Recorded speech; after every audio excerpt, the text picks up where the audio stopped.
Hello friends, જય શ્રી કૃષ્ણ. સ્વાગત છે તમારું માય કિચન ગુજરાતીમાં. આજે આપણે બનાવીશું મુંબઈ ફેમસ સેવપુરી. આપણે સેવપુરીની પૂરી પણ ઘરે જ બનાવીશું અને આ પૂરીને પાપડી ચાટ પણ કહેવામાં આવે છે. જો પૂરી તૈયાર હોય તો સર્વિંગ કરતાં 5 જ મિનિટ લાગે છે. આમાં આપણે પાપડી જે બહાર મળે છે એવી જ અંદરથી સોફ્ટ અને બહારથી ક્રિસ્પી બનાવીશું. આ સેવપુરી બનાવશો તો મુંબઈ પહોંચી ગયા હોય એવું જ લાગશે. તો બધી ટિપ્સ સાથે અને પરફેક્ટ માપ સાથે બનાવવાની શરૂઆત કરીએ. પહેલાં આપણે પાપડી પૂરીની પૂરી બનાવીશું. એના માટે 500 ગ્રામ મેંદાના માપથી બનાવીશું. બહાર આ રીતે મેંદામાં જ આ પૂરી બને છે. હવે 500 ગ્રામ મેંદો લેવાનો છે અને એને ચાળી અને મેં લઈ લીધો છે. હવે એની અંદર 1 ચમચી આપણે મીઠું ઉમેરીશું. ત્યારબાદ 1 ચમચી અજમો લઈશું અને અજમાને આ રીતે હાથેથી એકદમ ક્રશ કરી અને ઉમેરી દેવાનો છે. ત્યારબાદ અડધો કપ આપણે તેલ લઈશું અને એને આ રીતે ચમચીની મદદથી સરસ આપણે તેલ મિક્સ કરી દેવાનું છે. હવે અહીંયા મેં તેલનું મોણ આપ્યું છે. તમારે તેલની જગ્યાએ ઘી લેવું હોય તો ઘી પણ તમે લઈ શકો છો. પછી આ રીતે બધા જ મેંદામાં બધું જ મોણ જે છે એ સરસ એમાં મિક્સ થઈ જાય એ રીતે કરી લેવાનું. પછી આ રીતે જોઈ લેવાનું બરાબર બાઇન્ડિંગ થઈ જાય છે ત્યાં સુધીનું આપણે તેલ ઉમેરવાનું છે. હવે એને આપણે ગરમ પાણી ઉમેરતા જવાનું અને લોટ બાંધતું જવાનું. પાણી થોડું હુંફાળું લેવાનું, બહુ ગરમ નહીં, હુંફાળું હોય એ ટાઈપનું યુઝ કરવાનું છે. અને પહેલાં આપણે થોડું ચમચીની મદદથી એને કરીશું, નહીં તો ગરમ છે એટલે હાથ પણ દાજી જાય ને.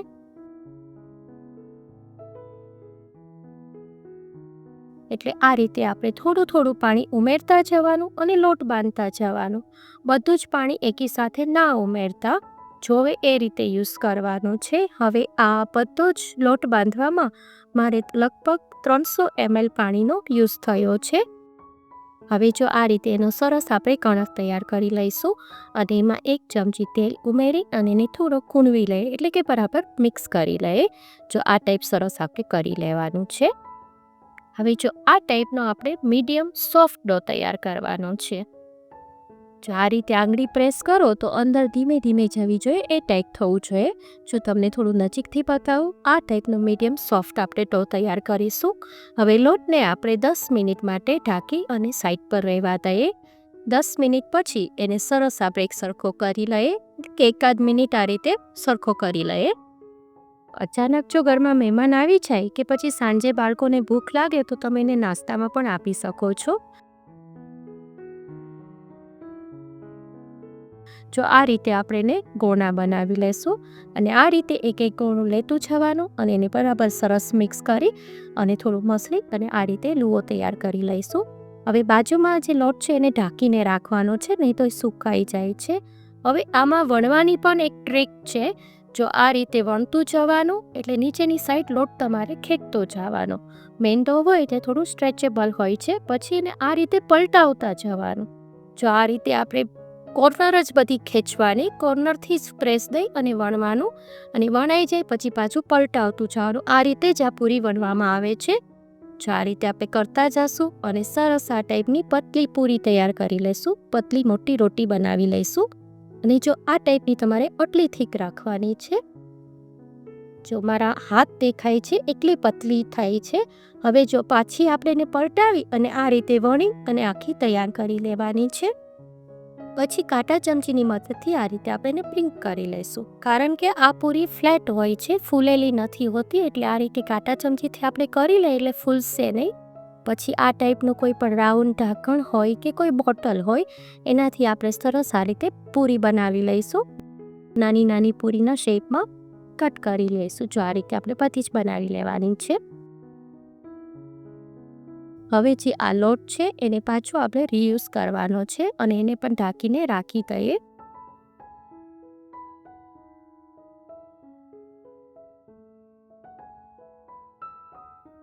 હવે આ પૂરી છે એ આપણે જે નોર્મલ પૂરી તળતા હોય એ રીતે નથી તળવાની. જો હું તમને પહેલાં એની થિકનેસ દેખાડી દઉં નજીકથી. જો આટલી પતલી બનાવવાની છે આપણે.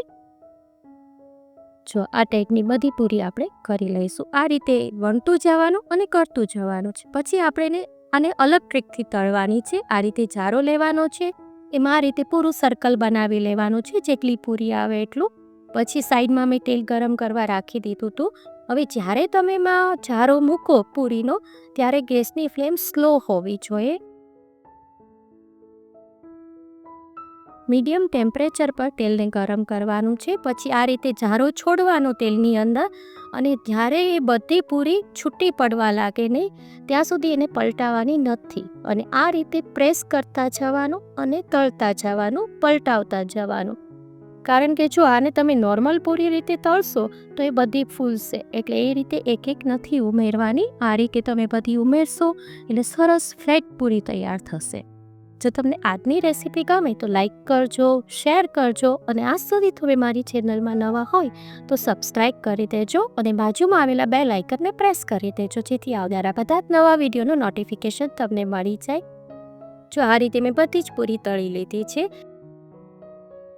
મેં અહીંયા 500 ગ્રામ મેંદો લીધો હતો, એમાંથી આ રીતે એક મોટો બાઉલ ભરીને પૂરી તૈયાર થઈ જાય છે. એક ડબ્બો ભરીને પૂરી બની જાય છે.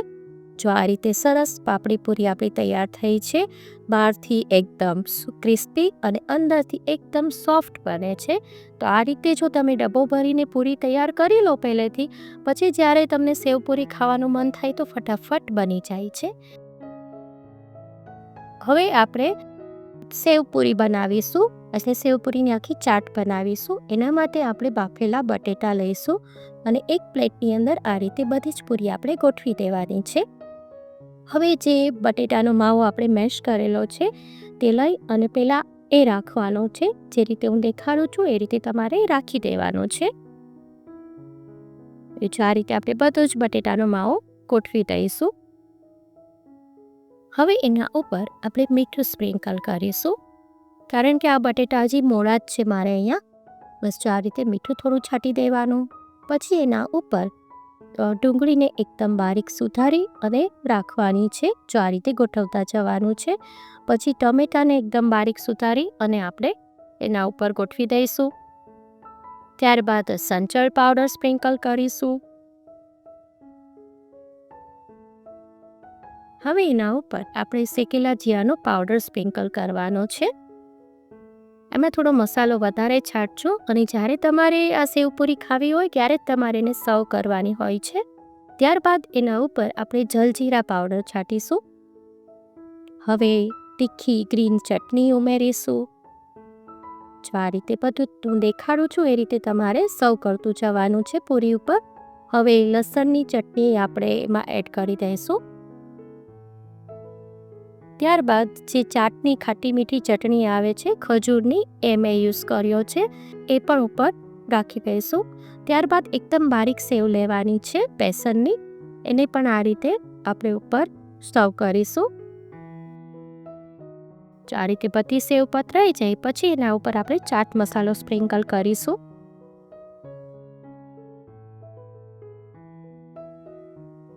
ત્યારબાદ લીલા ધાણાથી ગાર્નિશ કરીશું. અને છેલ્લે ઉપર આપણે લીંબુનો જ્યુસ ઉમેરીશું. જો આ રીતે લીંબુનો જ્યુસ એમાં છાંટવાનો છે. તેને એકદમ ઇન્સ્ટન્ટ અને ઇઝી. મોઢામાં પાણી આવી ગયું લે. જો આ રીતે પૂરી બનાવીને રાખી દો તો પછી બિલકુલ ટાઈમ નથી લાગતો. ત્યારે પણ તમને સેવપૂરી ખાવાનું મન થાય ત્યારે તરત જ બની જાય છે. ચોક્કસ બનાવજો અને મને કમેન્ટ કરીને કહેજો કે આજની રેસીપી તમને કેવી લાગી. જો તમને મારી રેસીપી ગમતી હોય તો લાઈક કરજો, વધારેમાં વધારે શેર કરજો અને સબસ્ક્રાઈબ કરવાનું ના ભૂલશો. ફરી મળીશું એક નવી જ રેસીપી સાથે. Till then bye bye.